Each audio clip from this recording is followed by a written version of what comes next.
Olá pessoas, como vão vocês? Tudo bem? Há uns 2 meses atrás eu iniciei uma pequena série de reflexões acerca do profeta Elias, as similaridades do tempo de Elias com o nosso tempo, e vimos que Elias viveu num tempo parecido com o nosso tempo parecido com o de Elias.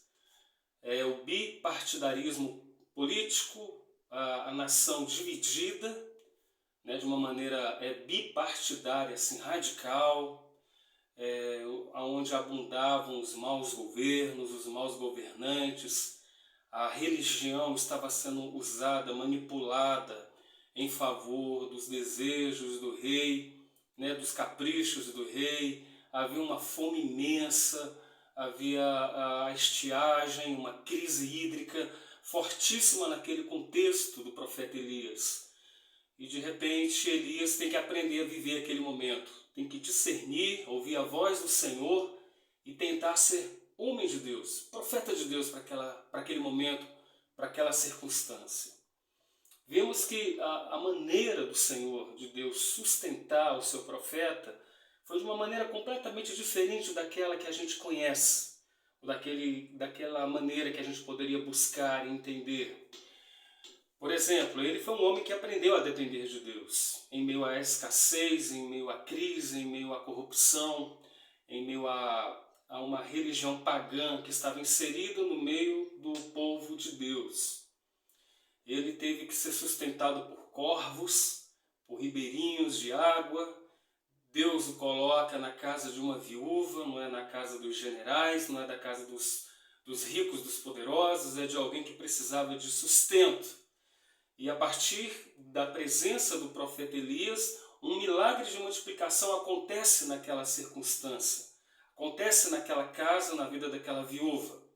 Tanto que também uma outra tragédia vem a acontecer, que é a morte do filho daquela viúva. E ele tem que orar, se debruçando-se por aquele garoto, aquela criança, e um outro milagre acontece, que é o milagre da ressurreição do filho daquela viúva. E ele tem que aprender a depender de Deus em meio à crise. E a grande questão levantada é, será que nesse tempo de questões, de dúvidas, de opções ideológicas diversas, a gente tem de fato buscado no Senhor, em Deus, o nosso socorro, o nosso refúgio? Estamos aprendendo a depender dele mesmo, diante das circunstâncias que estamos vendo e vivendo? Então foram os 2 primeiros vídeos. Eu até aconselho você para que dê uma olhada nos 2 versículos. Elias, né, eu acho que é o contexto, e depois o segundo vídeo é Elias aprendendo a depender de Deus. E aí eu querendo dar continuidade a esse tema, né, embasado no livro de Reis, né, do profeta Elias, ainda querendo falar um pouco, querendo caminhar um pouco nesse caminho que poderia ser um caminho de ovos, onde qualquer pisada mal feita você pode quebrar onde alguém pode te dizer que é uma terra santa, que é essa possibilidade de sermos gente de Deus, mas aprendendo a lidar com o poder, aprendendo a lidar com as forças políticas, com o poder político. Há uma canção do Koinonia, do Adoração 4, que se chama Eu Decidi. E eu gosto muito dessa canção porque o autor, o Benedito Carlos, ele inspirado, né, pelo Espírito Santo, ele escreve dizendo: eu decidi, Jesus, te eleger como o meu Senhor. O meu desejo é não ter direito algum. O meu direito é não ter direito algum. O meu querer é tão somente o teu querer. Eu acho assim profunda essa letra. Provavelmente isso falta hoje no nosso contexto cristão, evangélico, protestante, de como nós sabemos lidar com a questão do poder político. Nós que viemos de uma enxovalhada de situações políticas do ano passado. Foram muitos que se atreveram a fazer uma imersão política a tal ponto de se doarem de corpo, de alma e de espírito. E a gente fica pensando se esses estavam de fato representando o reino de Deus ou se eles estavam representando alguma coisa deles, pessoal, algo que tem a ver com a sua cultura, com a sua história, com os seus traumas, mas não de fato com o reino de Deus. Elias aqui vai nos ensinar, de fato, como nós devemos lidar com o poder. Eu fiz algumas anotações aqui, porque olhando para a vida do profeta Elias que nós vamos discernir como Elias, lidou com os poderes políticos e espirituais do seu tempo, do seu ministério. Nada mais urgente e importante do que hoje, como igreja, como ministros, como líderes, como pastores, como obreiros, lidarmos com esses poderes espirituais e políticos, mas de uma maneira sábia, inteligente, discernindo-os em nosso tempo e nossa época. Nós vivemos hoje a tentação do poder, porque a tentação do poder é um dos maiores problemas com os quais nós podemos nos confrontar no nosso dia a dia, no nosso ministério, na vocação política ou no envolvimento político com homens que têm poder político, que têm influências políticas. É um dos nossos maiores problemas como povo de Deus, é a tentação do poder, de se entregar ao poder. Por que eu digo isso? Porque lidar com o poder é sempre perigoso. Lidar com o poder, a gente precisa andar de olhos abertos. Lidar com o poder é sempre, sempre perigoso. Seja esse poder invisível, seja esse poder invisível ou de qualquer outra natureza. Porque em qualquer dimensão, poder é sempre aquilo que vai nos habilitar a sermos mais do que naturalmente somos ou seríamos. E tudo aquilo que proporciona tal possibilidade, certamente, gente, tem o seu lado perigoso. E aí a gente se depara com o poder político. A igreja de Jesus, e aqui eu falo da igreja, entenda que eu faço parte dela, eu faço parte do corpo de Cristo. Eu amo a igreja, faço parte dela. Os acertos da igreja têm a ver comigo, os erros da igreja também, com todos nós. Então, a igreja, toda essa... Parece que vai haver um pouco de acidez em relação à igreja e você vai entender que é assim mesmo. A gente precisa de um pouco ser ácido, um criticismo inteligente, um criticismo necessário para nós hoje.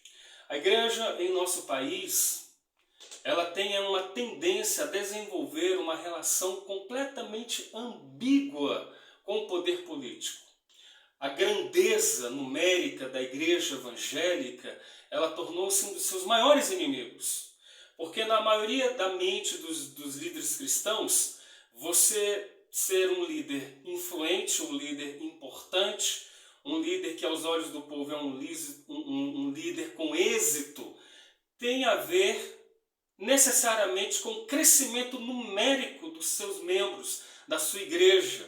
Por isso nunca vimos tantos modelos de crescimento em nosso país nos últimos anos.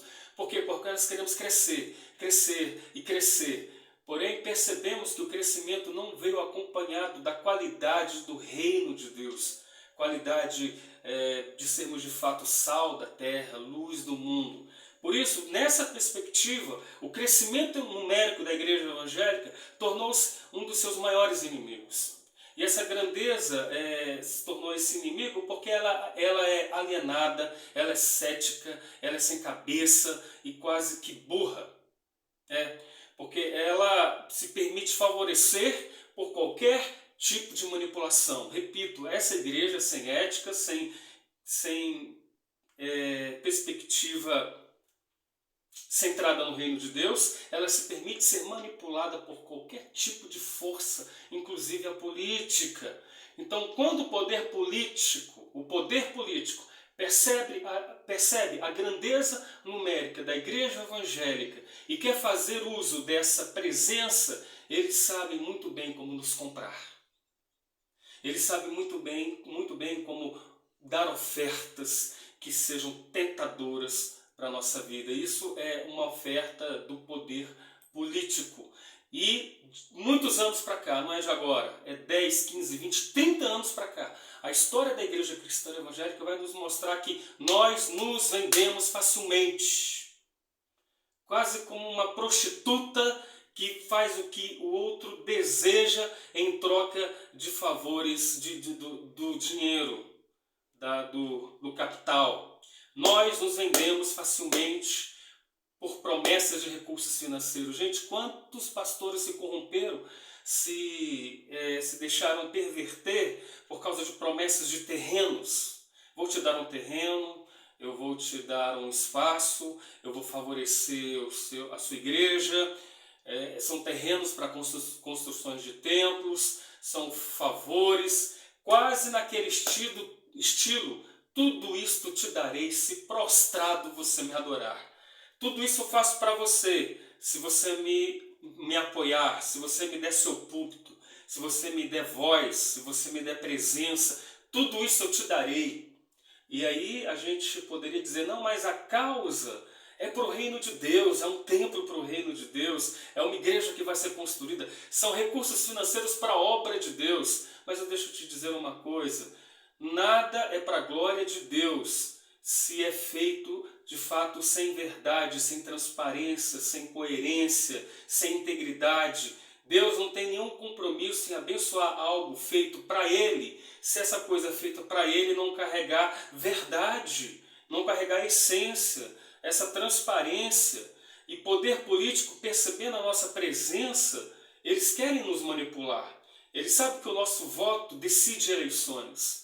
Então a gente se perverteu. Foram muitas as pessoas que de fato se prostraram ante o poder político porque ouviram, tudo isso te darei. E a gente viu aquela oferta de uma maneira deslumbrada, as oportunidades, os privilégios, os acenos, as portas abertas, essas coisas que para a igreja evangélica são franqueadas. E isso nos tem corrompido. É forte, mas é necessário dizer isso. E você pode dizer, quem é você, Fábio, para dizer essas coisas acerca da igreja? Ninguém. Eu faço parte dela. Eu estou pensando lá no livro, na história do profeta Eli. Eli tem filhos que estão pervertendo os caminhos do Senhor, estão fazendo o povo de Deus pecar. Eli, de alguma maneira, chama os seus filhos, conversa com eles, mas o profeta está ali, mas Deus fala com o garoto. Deus fala com Samuel. E aí Samuel, e ele ouve a voz do Senhor, se apresenta a Eli e diz assim, eu estou aqui, Senhor. Aí ele diz, não, eu não te chamei. Por 3 vezes se repete, até que Eli entende que ele está ouvindo a voz do Senhor, uma criança. E a profecia que saiu da boca daquela criança, a palavra de Deus direcionada àquele garoto, foi direcionada ao próprio profeta Eli e aos seus filhos, que Deus estaria trazendo juízo, castigo. Isto é, Deus usando criança para falar com um profeta velho, com um profeta que já tinha uma bagagem, uma experiência. Em outras palavras, Deus não tem dificuldade ou problema nenhum em usar qualquer um para dizer o que bem entender, se isso de fato for palavra dele, palavra de Deus. Então, eu não estou aqui dizendo que a gente não consegue viver em sociedade e como se não existisse política. A política existe, está aí, todos nós vivemos em um contexto político, tudo é política, é impossível vivermos sem ela. Agora, o que eu estou dizendo, irmãos, é que é sobre a possibilidade de não nos fascinarmos, de não nos entregarmos, não nos deixar seduzir por tal potestade, a ponto de dar a essa potestade aquilo que devemos dar somente ao Senhor, somente ao Altíssimo, somente a Deus, somente ao Espírito Santo e ao seu reino. Pois bem, quem são essas pessoas, Fábio, para viverem essa hora de confrontação com tais poderes. Quem são esses que sabem lidar com o poder? É o que eu disse, observando a vida de Elias. A gente vai descobrir quem são aqueles que conseguem discernir o tempo como povo de Deus. E a gente vai aprender, primeiramente, que esses que sabem lidar com o poder político são aqueles que têm algo a dizer aos poderes políticos. Eles têm algo a dizer. Em outras palavras, se queremos ter relevância, presença, participação efetiva, histórica, a primeira coisa que precisamos ter em mente é que essa participação implica que sejamos uma igreja, uma comunidade, um povo que tem algo a dizer. E além disso, coragem de dizer as coisas que precisam ser ditas. Gosto do modo como o profeta Elias ele aparece aqui. Deixa eu arrumar aqui. No capítulo 17. O que diz aqui o 1 Reis 17? Ele nos dá conta de tudo o que estava acontecendo no país. E aí o versículo 1 subitamente vai nos informar, vai nos dizer. Então, disse Acabe, tão certo como vive o Senhor. Querido, desculpa. 1 Reis 17, isso mesmo. Então Elias, o tesbita dos moradores de Gileade, disse a Acabe, que tinha aparecido aqui pensei que fosse uma chamada de alguém aqui. Disse a Acabe, Elias disse a Acabe. Quem era Acabe? Era o rei, era uma monarquia que existia. Né? E o que ele disse para Acabe? A presença do profeta está ali, Elias está presente, e ele diz ao rei, ele fala a Acabe. E o que ele fala a Acabe? Que o juízo de Deus estava vindo sobre a nação. E por isso a crise de energia iria se intensificar, visto se encontrar o país, o poder político, as autoridades constituídas em grave e profundo pecado perante o Senhor. Aí a gente vai para 1 Reis 18, versículo 1. Muito tempo depois veio a palavra do Senhor a Elias, no 3º ano, dizendo, vai, apresenta-te a Acabe, porque darei chuva sobre a terra. Então, muito tempo depois veio a palavra do Senhor a Elias, no 3º ano, dizendo, vai, apresenta-te a Acabe, porque darei chuva sobre a terra. E Elias foi e disse, falou, ajunta o povo, pois há uma palavra do Senhor para ele. Também no capítulo 21, 17.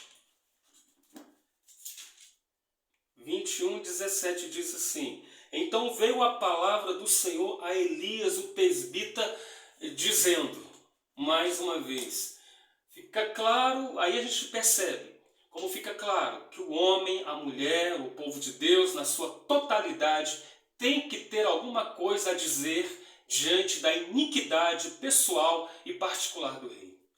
O governo, o presidente, o político, o rei, não é por ele ter essa posição política, essa influência política, que a gente tem que passar a mão nele, que a gente tem que acariciar o ego, que a gente precisa se subordinar a ele de uma maneira corrupta, de uma maneira...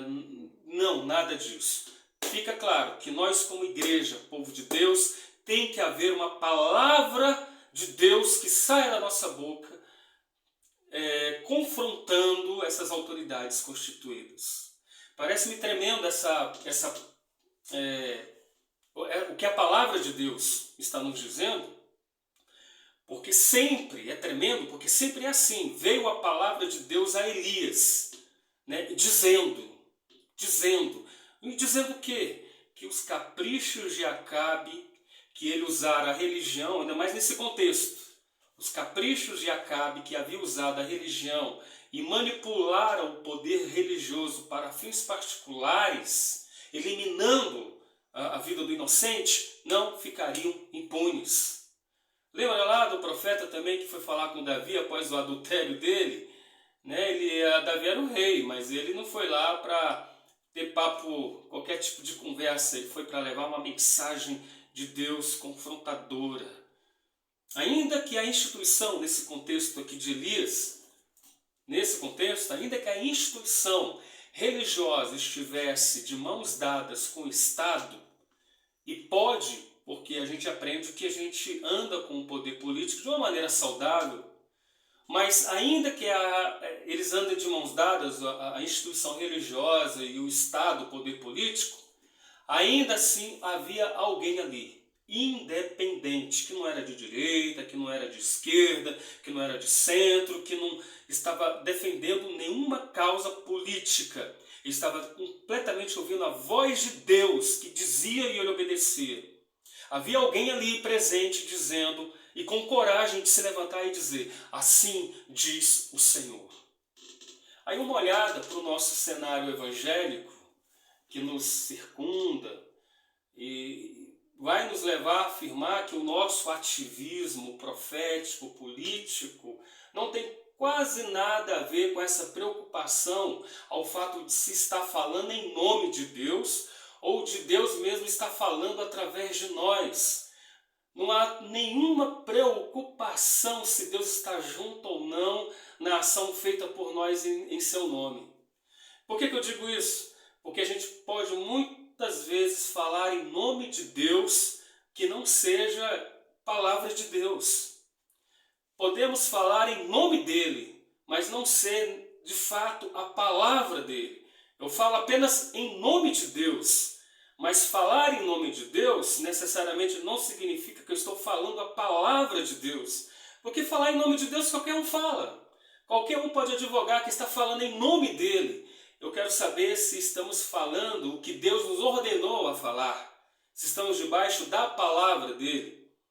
Então, neste particular, eu diria que nem os mais esclarecidos e ilustrados cristãos estão livres desse terrível equívoco de usar de pensar que tudo que eles falam em nome de Deus tem a chancela de Deus. Esse era o equívoco dos falsos profetas. Eles falavam em nome de Deus e por isso pensavam que pelo fato de falar em nome de Deus, eles estavam falando a própria palavra de Deus. Mas Deus nem sempre fala quando estamos falando em nome dele. Deus nem sempre fala quando estamos falando em nome dele. A leitura do profeta Jeremias nos mostra isso. Os profetas nacionalistas, todos não preocupados com o pecado, não confrontando o pecado, não chamando Deus não chamando o povo para se arrepender. E eles não profetizavam, né, essa ira de Deus, esse olhar de Deus para aquela nação.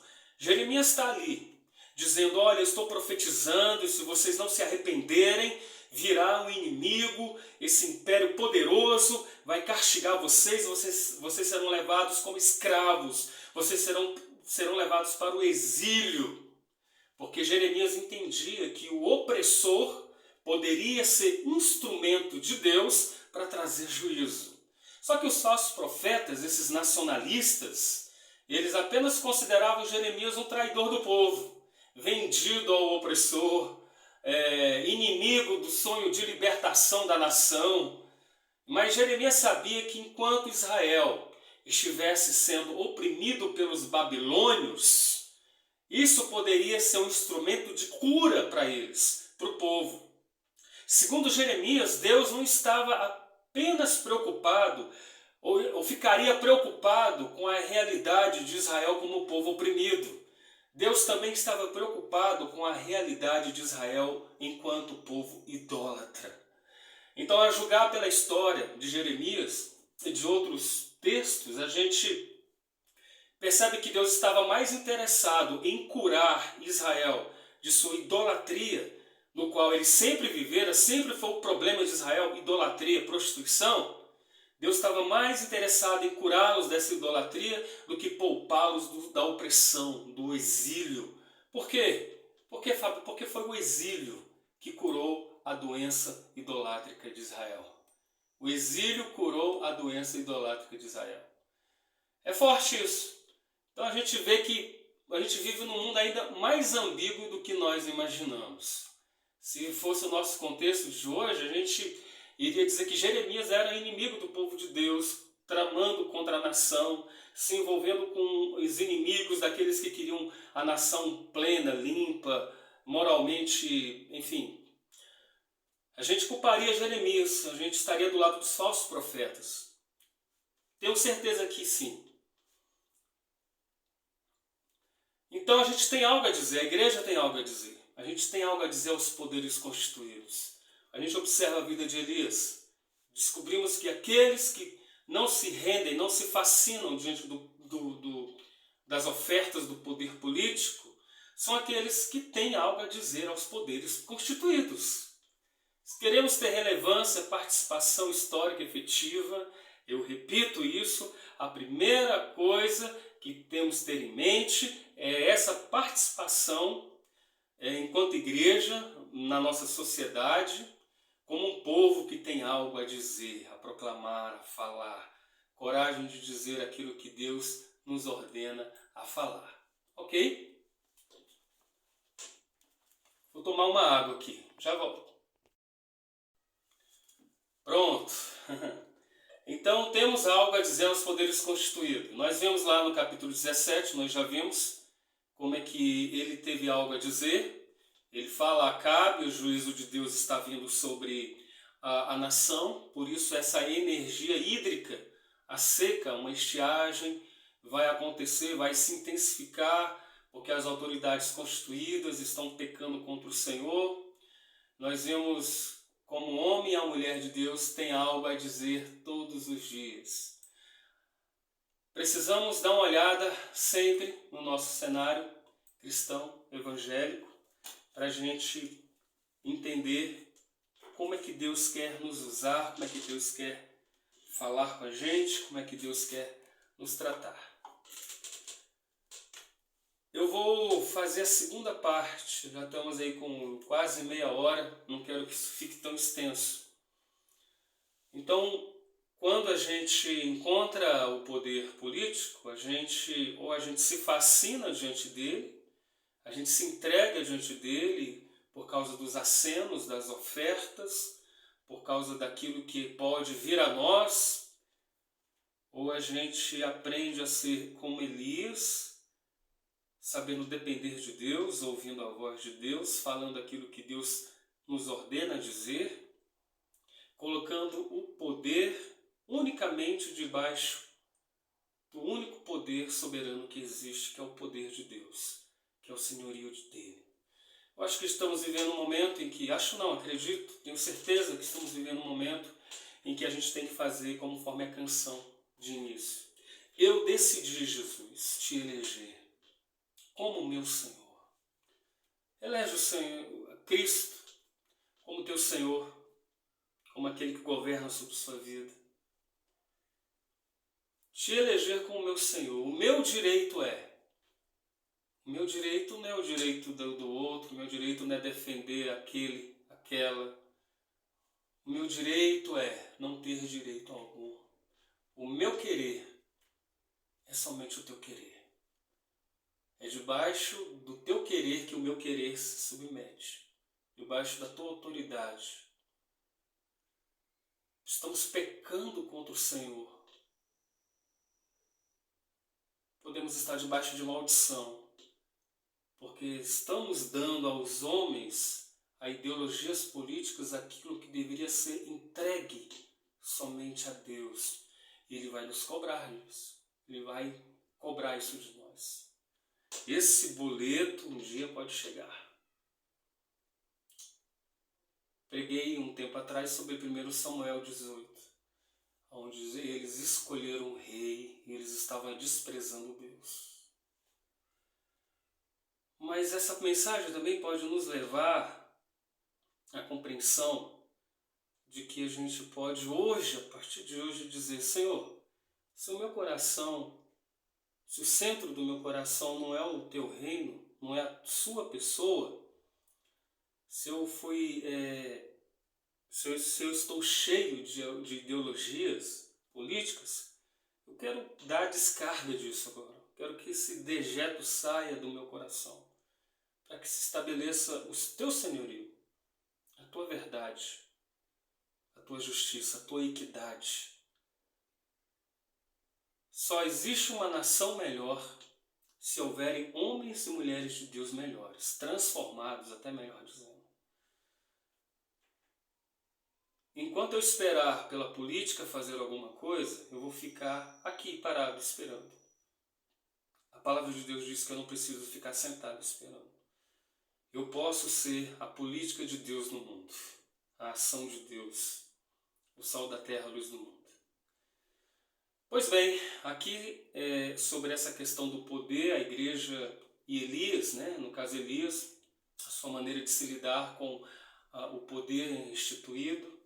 Essa é a primeira parte, e em breve eu vou estar gravando a segunda parte, finalizando essa questão de como Elias ele aprendeu, enquanto profeta, homem de Deus, a lidar com poderes constituídos. Espero que isso tenha feito bem a você, tá bom? Se puder, ouça, compartilhe, juntos pelo reino de Deus, somente pelo reino dele, tá bom?